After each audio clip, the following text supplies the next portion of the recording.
this. I like this.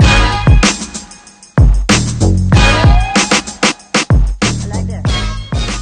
I'm gonna just start off with a couple of easy questions. Any players that you looked up to, defensive players that you looked up to? Like, who was your heroes growing up? You know? Actually, throughout my career, I've been a fan of John Terry, which is weird because I've never been a Chelsea fan, but John Terry have always been the guy I look up to during my playing time.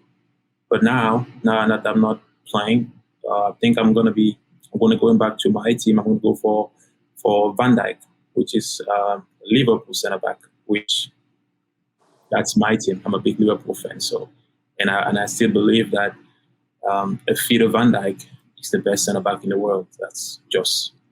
That's what I believe in. Yeah, I'd say he's probably up there with the best right now. Yeah. All right, now getting a little bit more about you. What do you think was like when you were playing?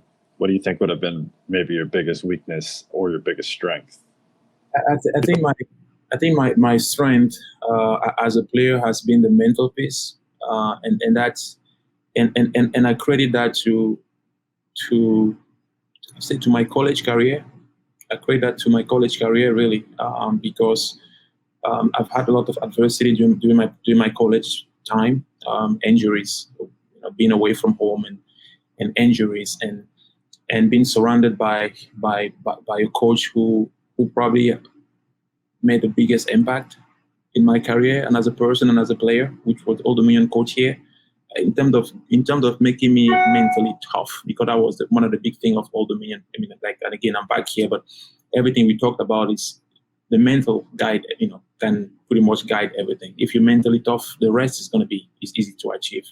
Yeah. So I think my biggest strength was that I was able to go through adversity and pretty much not allowing that to set me back, but take that as a motivation tool to get better.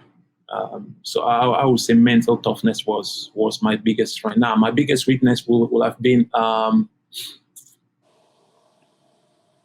think I would say at times I may have been at times overconfident, and that led to mistakes.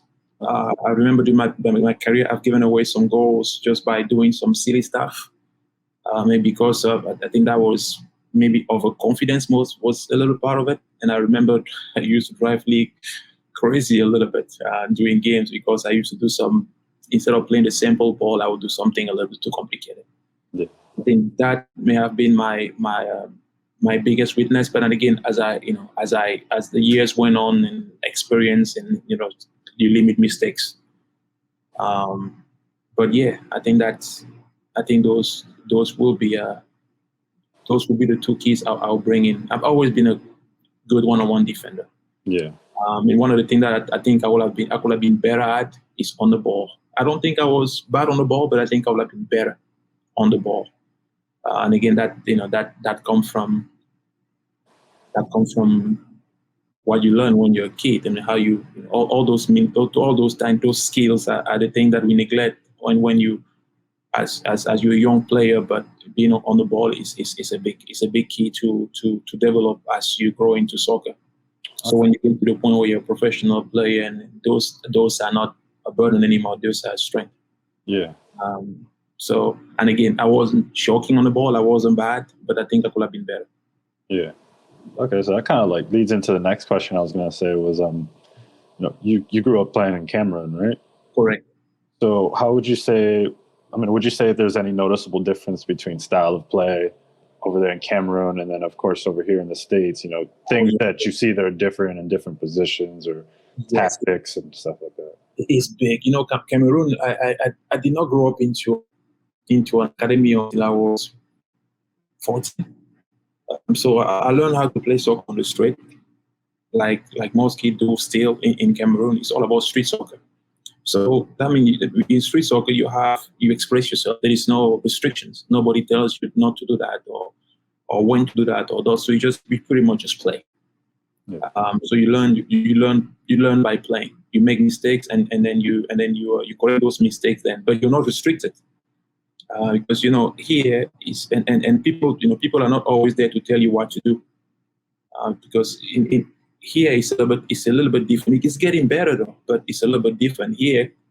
Players expect you to tell them what to do. So when the coach is quiet on the side, the players are a little bit confused. They just don't know what to do, and you don't blame them. It's just the way the way they have grown up into academies. It's a little bit of being joystick. You play left, play right, step, drop. While when you play on the street, there's nobody to tell you. You do it yourself. Yeah. You learn the hard way. You give, as a defender, you give goal away. You get yelled at by your teammates. But then next time you make less. You still make the mistake, but you make a different one. So I think that is really big. So now here in the US, the way soccer has been, the main difference with me was the speed, because it's non-stop running. Yeah. It's just non-stop running. While in Cameroon, it was a little bit of composure too. You know where to run, you know where to stop. And again, it's the way the academies are. It's a lot more. You have to run. It's all about lot of instruction that coach are giving is run here, but run to do what, where, when. I mean, sometimes you just don't have to run. Sometimes you just have to stop and get the ball in spaces. So it was a little bit of an adjustment. Now, the good thing is, during my time at the school here, it was a little bit more. It's a little more composure. We were. It took me a year to get into the speed, because although I was physical enough, I think I was tough enough. I think the game was just way too fast. It was just so I had to adjust a little bit, and with the guidance that I had around me, kind of understand to slow things up a little bit, and kind of get the players understand as well that if my way was a little bit different, like grow up was really different, but you can put both ways together and come out with a very good team. And my coach was kind of that style as well. He's coming from Ireland. His style was a little bit more on the ball, composure. And like I said, we were mentally tough, but that doesn't mean we were running all the time. No, we were just tough to beat. Yeah. So I think those were the speed was probably the most eye-opening, I would say, in terms of how we play. Yeah. Yeah. So with that in mind, like trying to transition to your game over here in the US, yeah. Do you have any troubles as far as like language barrier goes? Your English seems pretty good right now. I don't know if it's that good. I've been here for quite a while, so it took me quite some time. And again, it still make a mistake every now and then. But I think the language was a bit wasn't too much of a barrier in terms of playing soccer. Yeah. It wasn't a barrier in terms of communication and school. Of course, it took me a lot of time to get into the train of staff when it comes to school. But it's soccer game. Soccer is the ball talks really. The instruction that you get, the gesture, the coach can tell you what to do by pointing and by being a little more patient and so in my college time here, I was fortunate because the coaches were taking their time to explain and a lot of the way I was learning was visual. It was just do this but by explanation and watching videos and things like that. So the language wasn't too much of an effort for me in terms of playing soccer though. Schooling was I think American English was a little too fast. Mm-hmm. So it took me I would say even a year to be able to get used to the speed. As far as playing, you were fine. No, as part of playing, I was fine because the language, the soccer language was easy enough. As a defender, we knew when to stop or when to step or drop or left or right. So I kind of knew all those things. Mm-hmm. So the easier the language is, the better. So I think that was the case on the field. Nothing was too complicated. It was right on point. Yeah. So the guys who were playing around me and my teammate, they knew exactly what they knew. They were not using too much of I would say tough high level English. It was just the basics: move left, move right, step, drop. Easy enough to understand. Commands and stuff like that. Exactly. Yeah. Okay. Yeah. So now moving on to time here at Richmond. What was it like being part of a winning team? Oh man, part of that champion. It was. I still call Richmond home. I mean, I know now it's now that I'm back in Norfolk, it's getting a little bit, but I've been in Richmond for 9 years, and Richmond it's just a different vibe. It's a different vibe. I mean, and the team that I've been fortunate to be on, pretty much from year one, I've been a team with a winning mentality. From the players all the way to the office, it was all a winning mentality. My first year, I think we won the championship my first year, and getting there, I was still young into my career, and then I was just. It was amazing to see all the veterans that we had there, pretty much lead me through right away. Say, okay, Joe, you just jump in the water, get it. That's what we're all about. And practice was so competitive. There are times where I think our training was tougher than the game because everybody was hungry. Nobody wanted to lose. From the horseshoe, I mean, the horseshoe game where you put a cone and playing horseshoe from one cone to the other, it was arguments. We were arguing because nobody wanted to lose.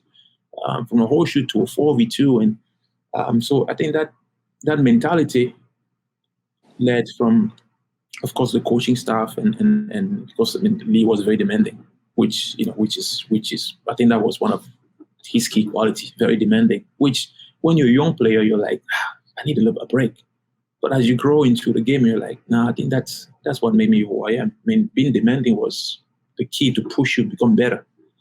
And everybody bought in. Everybody was in, and we were going at each other. Sometimes in training, we were yelling at each other, but it was for the good. Yeah. So I think that was it, because it was a team of winners. From Ronnie, who was, you probably know Ronnie Pascal really well. Ronnie behind me was very, very demanding as a goalkeeper. From Ronnie behind to Delicat up front, they were very, very demanding. Of course, Lee was demanding all the time, which made us who we were. Right, we were a team too. We were a team who we were breeding by everything we were doing was winning. We had to win. We had to find a way to win. Sometimes it's pretty, sometimes it's not pretty. At the end of the day, you play the game of soccer to win. That's the end game. So, and that's something that pretty much guides me to now. And I think it was in line with what I was my way at Old Dominion too, because we were playing, but the end goal was to win. So I think my experience in college was pretty much in line with my experience with the Kickers, very much in line. Yeah. So who do you think was like the hardest player for you to defend? On your own team, on your own Richmond? On my own team? Yeah, like in practices. You said you guys were getting into arguments. Like we were going at each other all the time. Who was the person that you were like, I don't want to deal with this guy today? Hardest player to defend in training would have been, what am I going to say? But they were all tough. They were all different too. They were all different. I mean, Daly was a guy I used to have a bet with Daly in training. I said, you're not scoring today. But Jason Yasley was the other guy. I would say, Jason, you're not scoring today. So that's how we were fighting. We were always saying, okay, we have a scrimmage. I would tell them, you're not scoring. Now, there are some days that they would score, days they wouldn't, and we always go at each other. But the thing is, all those guys were my size. So it was a little bit easier, I would say, to defend a guy on my size. Mm-hmm. Now, the little guys, were the guys tough to deal with. And one of the guys who was a nightmare to deal with as well as, I mean, he kind of finished playing early. I mean, Edson was one. Edson Elcock was one, because he was so tricky. He was so quick. He was changing direction so fast. So it was not easy to deal with. If you give him a couple of yards, he's gone because of how quick he moved. Yeah. Now another guy who was, I would say, very smart, was Berkey. Berkey was a very smart player. So the thing with him, he wouldn't give you time to get close to him. He would move the ball before you get close to him. And they had that combination between Berkey and Daly when they were playing against me, I wasn't happy because they understood each other so well that you move to left, they play right. You move right, they play left. I mean, they were pretty much in sync to one another. So just because of that, I'm still trying to figure who I will say, what name I will say as the biggest guy. I think I'll have to give it to Daly because I defended him a little longer than anybody else. Okay. Yeah. I hate to say that, but I think he's going to be very happy to hear that. All right. Yeah. Gotcha. All right. So what would you think would be like maybe your most memorable moment, game, or goal with the Kickers? You know, I mean, it could be that championship win. It could just be some moment that happened. You know? That championship time was it was special. It was very special. But when I think about what was the most special moment for me, and again, I should put that on the field. I should probably point a goal, or I've scored, I've enjoyed games, but the fans were something. The fans were. I think they are the people who make me enjoy the game so much. And there are days where I go to my feed, my Facebook, and I just go through pictures and I see the fans, and then the day that was extremely special for me is the day I still remember. We won the game and we were out jumping with the Red Army, and then it was that little kid. It was a little kid who came in and just pretty much just jumped on me. I mean, I remember that it was yesterday, and that picture is right on Facebook again. When you see that and you see yourself as a player, your game, it's not just about, you're not just making the adult happy. The happiness that you bring into your teammates and the fans and it goes all the way to those little guys, those kids who you think are just there to have fun with the parents, but the joy that those kids have in their faces, for me, is the reason I was playing the game. Is the reason I enjoy I play the game. Like I said, that moment is vivid. When I close my eyes, I can see that again. Yeah. Another special moment for me was having family coming over. My brother came in to watch me play. My coach came in to watch me. I wasn't fortunate enough to, I finished before my son was born, before Noah was born. So I think that would have been very special for me. But my time in Richmond, I've been surrounded by a lot of people who made my time in Richmond special. From Shirley, who's a great friend of mine, to Sasha, to Lee, to all that group was very special, very special. And I'm always fortunate for the experience that I've had. Yeah, it's tough to pinpoint one moment, but I know it would be that the champion. It's weird. I've mentioned the championship. It was special. It was great. It was very good. We had a lot of good games. I scored quite a few goals, and they were all great. They were all great moments. The fans stand out to you a lot. Fans they were different. We went to adversity, with the Kickers. We had some high, we had some lows. We had some time where we needed a boost. We always had that. We always had that. We always had the Red Army are extremely special. Extremely special. I mean, I built some friendship with those guys till. I think it's going to be a lifetime friendship. And all they wanted was just for us to enjoy the game, or just to push us through. They made my time in Richmond extremely special. So again, that when I watch the game, sometime that's what I like to see. Because those guys are the people who make, according to me anyway, who make the team. Who make the team. Those are the fans. So you can't take that for granted. As a player, that's what drives you. When you're low, you hear somebody calling your name out. You hear the sound. No matter what was going into your mind, you have to make those people happy. It's like an energy drink you're just having, coming from them. They are fantastic. Gotcha. Yeah. All right, so I'm going to change up to a little bit something different here, since we're talking celebrating Black History Month. Okay. Ask, what that means to you, not only as somebody who lives in America now, but somebody who is from a different country. How does that translate to back home in Cameroon, and the differences that you see here? It's been, it's this year especially, with everything that has gone on. This year have brought up so many things.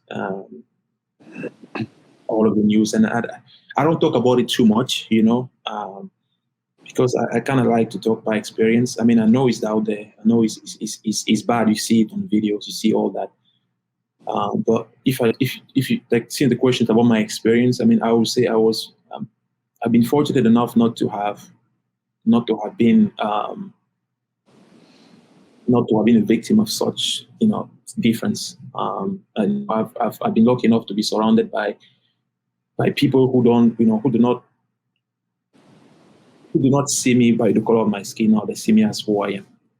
And pretty much from my time as a student here to my playing time in Richmond, the race had never been an issue for me. That never been. Even my time in Kansas City or Puerto Rico, my time on the field with other people, I've been fortunate enough to not to have any sort of discrimination. But I see it, it happening. I see it, but people that I've surrounded myself with have always treated me equally. That I never felt like this guy was higher than me. I've never felt that way. And through my time in Richmond, up until here where I am right now, I'm fortunate enough to be a coach at Old Dominion, where equality is a key. Diversity and equality, and from our players to the coaching staff to the admin. I mean, when I speak with anybody, I don't feel like a less person. I don't feel that at all. Everybody treats me equally. And again, it's true. I mean, I'm from Africa. In the U.S. and Cameroon, it's a big difference. You're a third world country to a developed country. You have that difference. But in terms of fitting in, I'm fortunate enough to be surrounded by people who are not, negative, who are not making anything like that happen. So it's I guess in that regard, I would say it's a blessing. It's a blessing, and I will, and I know it's out there. I know some people are experiencing that, and I know I want to be an advocate too. I want to make sure that I want people to be treated the way I am being treated as well. The way I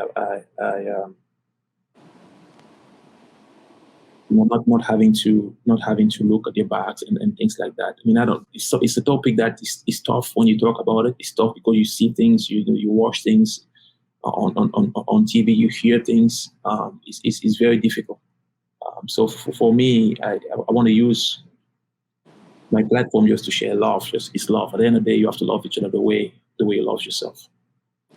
And I never look at anybody the wrong way. I want to make sure that all my friends and family, when I talk to them, it's all about love. The topic of race doesn't get into the picture because I don't want them to look at me differently. I want them to keep looking at me the way they've been looking at as an equal person.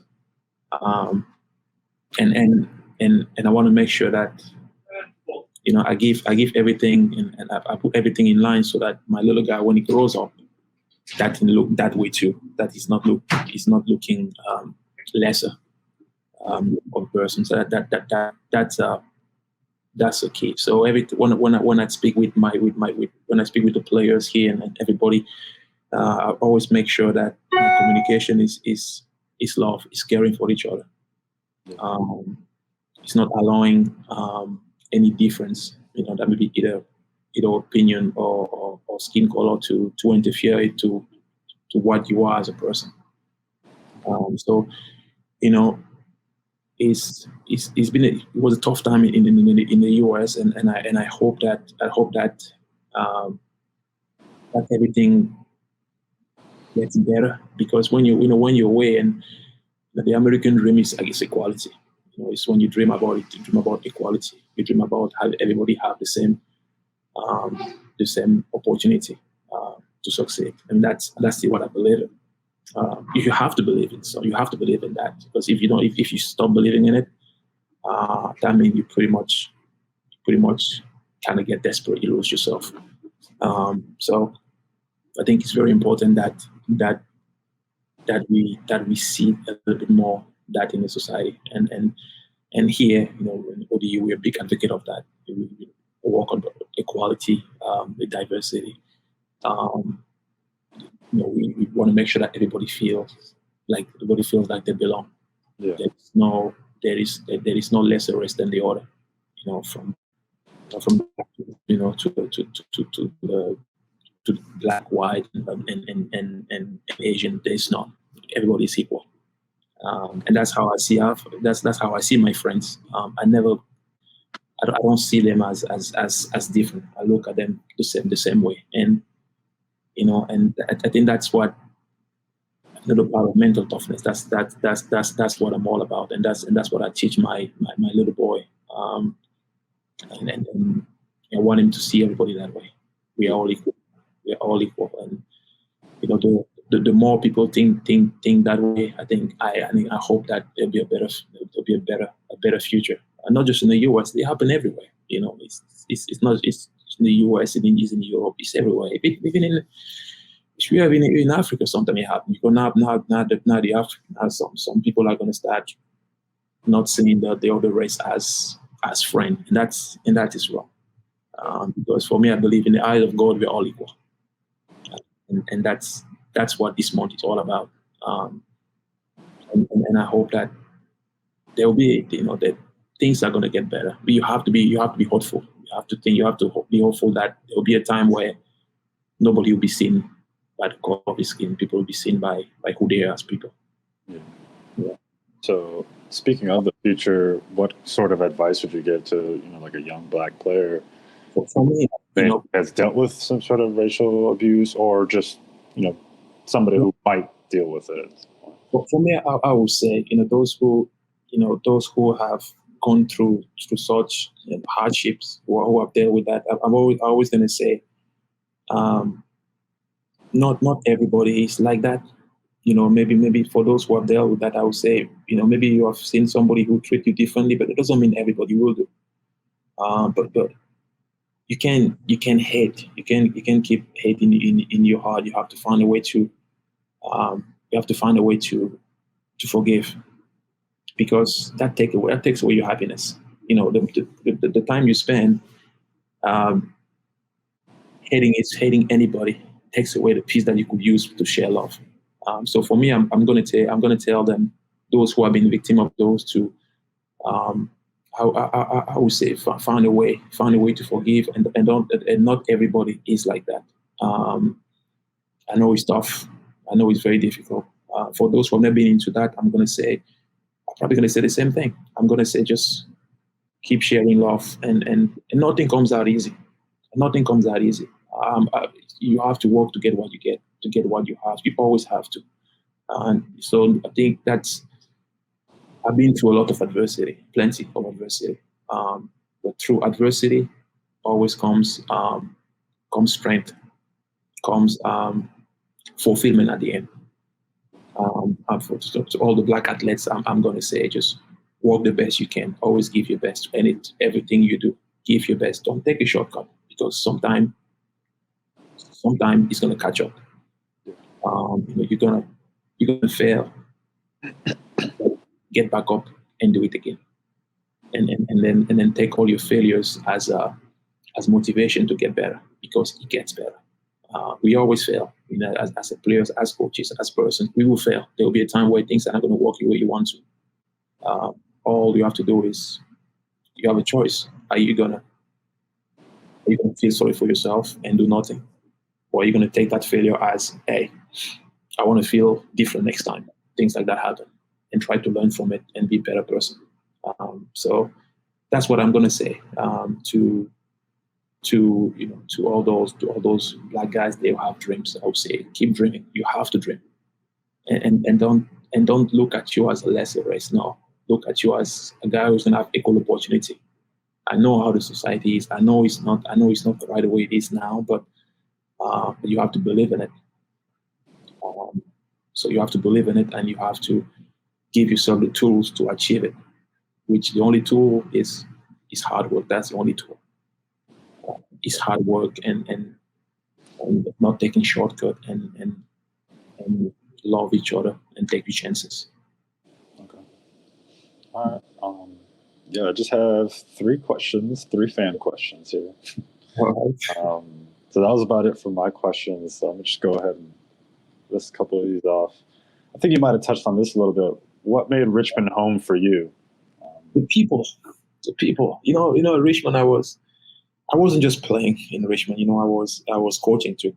I was working with the youth club, and I was also working with school. So I was working with the youth club, and I was also working with school. I did some little kicks when I was in Richmond. So the people in Richmond are very, very. I just love it. I mean, I just felt like they just make me feel like at home. From my teammates to, I mean, everything started with the first day I got here. The first people I met, I met here. I met Sasha, Shelley, Bulo. I mean, Lee. I met those guys, and from the start, they made me feel like home. I mean, somebody who has always been into my career the whole time. Always make sure that I was okay the whole time. Who is now one of my best friends, Shelley. Massive. I remember when you're in doubt and you're foreigner, you're in doubt and you kind of worry about some stuff. You need somebody to talk to. Always there. And when you look at when I get away from Shelley and I go to my teammate, the Sasha, the Bulos, the Delis, they're always there. When you leave that area and you go to a youth team, the parents are there. You work with kids at the young age, and then you share that happiness of the game that you're playing with the kids. You see them grow as players. The love that they bring, the love that their parents or their family members bring, it's incredible. I have some kids that I've coached when my first year in Richmond, 2009. I had a team in 2009 and 2010. There were another kid who is still, she's like I could probably be her dad, I would say, but I always say she's like my baby sister. The Stanleys, Ella, she's still playing with Richmond. She's with Richmond United. I mean, her family and I, we are so close. She's like, we keep talking. We talk all the time. They're family to me. It's just one feeling I can talk about. I mean, I have many other kids that are in college right now, with whom that I coached when I was there, with whom I always speak with now every day. Every now and then we pick up the phone and just ask, how are you doing? And we always chat. And, I have the member of Red Army, like I mentioned, with whom I talk all the time. So in the community itself they gave me a home when I came to Richmond. It wasn't just me playing, it was just me as a player. I was, and again, it's not even that. If I moved to VCU, which is Richmond, and because I was there as well, and all the VCU coaches, they pretty much took me as a family member. I mean, everywhere I could feel love. Literally everywhere I could feel love. Even after defeat, you go out after defeat. You hang out with your Red Army. All you hear is positivity. Nobody talk about you lost the game. No, nobody care about that. All you hear is it was a good game. I think you play well. I mean, there are days where you make a mistake. You make a mistake, but nobody's going to bring it. They're going to bring it and say, I think you had a really good game. And you see a kid the next day the kid say, I watched the game the other day. Oh, you were awesome. And then a kid say, oh, I love that guy. The kid wearing your T-shirt, your name it. And it was just love everywhere. I mean, Richmond is such a special place. It's a place I always going to call home. It's a place I always going to call home. Richmond and Norfolk are pretty much the 2 areas for me where I always going to call those places home. Too many memories. Every time I drive, I go to Richmond either to recruit or to coach. There's always a different feeling. when I drive to the tour heading toward downtown, there's always that feeling of being home. Yeah. And I hope a lot of people who get to move to Richmond either to play or to do anything else can feel the same, because it's a special place. It's a very special place, and it's a place that's always going to be dear to my heart, and that's because of people living there. Yeah. People who make Richmond what they are, what Richmond is. So yeah, that's Home for you. I can talk. I can talk about Richmond every day. You're good. Yeah. Yeah. Next question we got here is about, now that you're a coach, what, I guess, issues or any sort of obstacles do you face as a Black coach, if any? Oh no, like I said, I don't allow I don't allow that the color of my skin to be I don't even look at it that way. So when I anyway, starting with where the environment where I'm in, where I'm working, that never comes in. That there's never a sense of other coaches different ways. There's never a sense of that. Yeah. We do everything together. We from the field to off the field, and the head coach here is almost like he's a dad figure to me as well. So we are pretty much the other assistants as well. We are pretty much best friends. So there's never a sense of that. And I've never been in an environment with university where I played and after the game we shake hands. Nobody have looked at me down. Nobody looked down on me. So I've never had a sense of being inferior just because I was Black. I've never had that feeling. So again, is it because of the experience I've had? People know my career I've had. Is it because of that, or is it because of me just treating everybody else the same, the way I would like to be treated? I don't know, but yeah. But you really haven't had anything to exactly anything that you had to deal with in that. Exactly. I guess I haven't given them any chance to do that because I just respect everybody. So no, I'm going to say I haven't had any blocks yet. I mean, coaching is challenging, college is challenging. So we had some tough seasons, we had some tough games.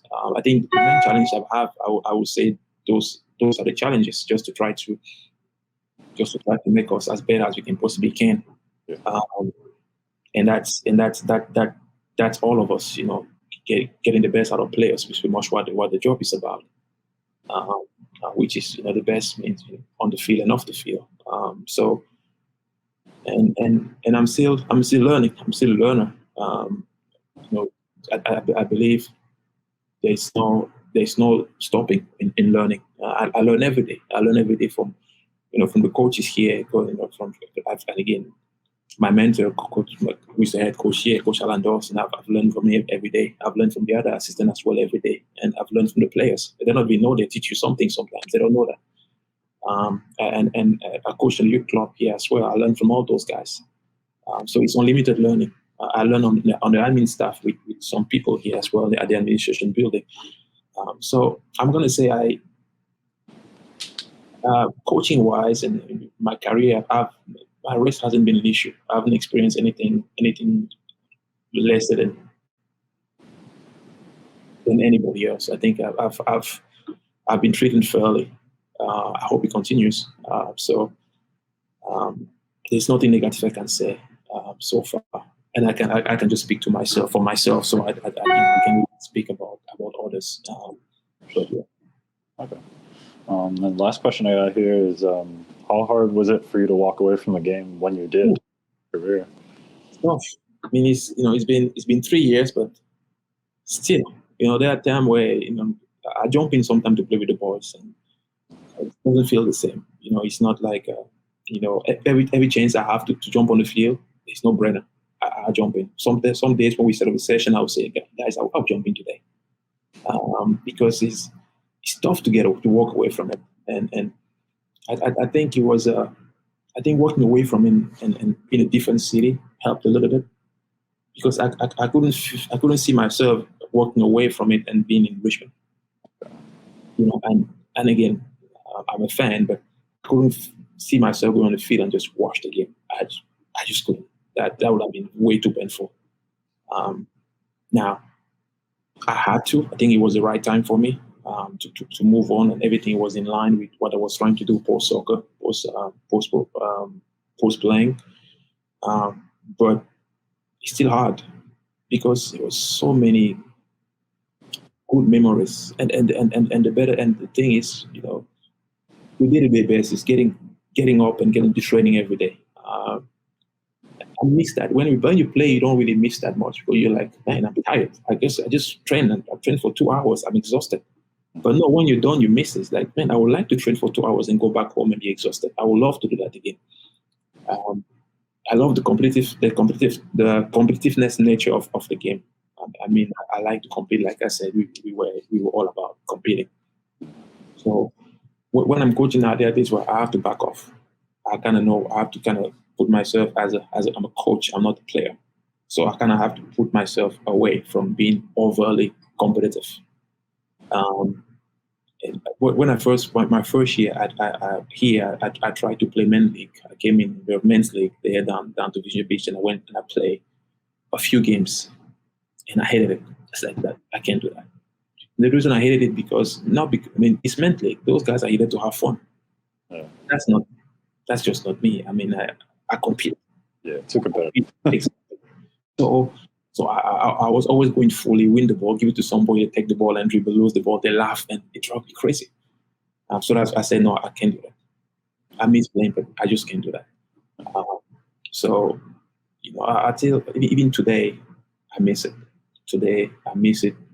I miss it a lot. There is never. I would say it was a time for me to move in, but just to feel good about myself. That's what I would say. To feel good for myself, I have to say that. But any soccer player, if you say, "Will you have played for 10 more years if you were capable of?" Oh yes, no problem. Oh yes, I'll play for another 20 years if he was capable of doing that. Yeah. But yeah, it's a game that it's a game that gives you so much. Give you so much that when you walk away from it as a player, it's difficult. But when you're fortunate enough to be able to transition and be on the other side, which is coaching, yeah. You embrace every moment, which you sharing your experience with the players, and be able to develop them to be the best they can possibly be. It's massive. I knew eventually that after soccer I will transition into coaching. That's why I did all my coaching courses while I was playing. So I kind of prepared myself for that, and the happiness that you gain now on this side of it is making players achieve their best, but getting them to their best potential. That is happiness.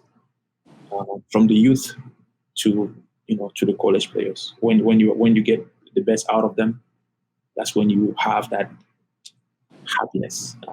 So I think, it does equate the same happiness you had on the field. Somehow it does equate that. You actually, sometimes you feel a lot more fulfilled because it's not just for yourself; it's to get somebody to where they want to be. The fulfillment is massive.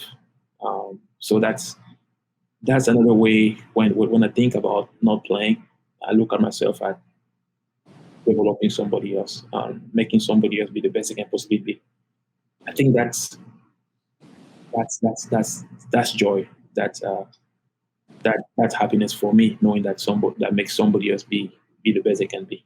With the experience that I've had and with the knowledge that I've learned, I'm still learning. Just sharing that with others is a blessing. I like that.